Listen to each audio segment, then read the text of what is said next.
Vă salut, prieteni, sunt Eugen, sunt regizor și director de imagine, lucrez acum la portofoliul meu, puteți vedea la mine pe canal o serie de filmulețe educative pentru copii, legate de bullying, bullyingul împotriva profesorilor, bullying împotriva copiilor.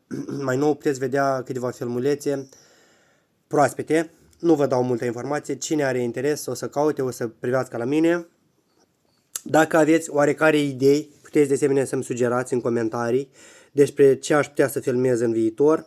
Vă rog, pentru susținerea mea, abonați-vă și dați un like, un share, ce puteți face, aceea faceți.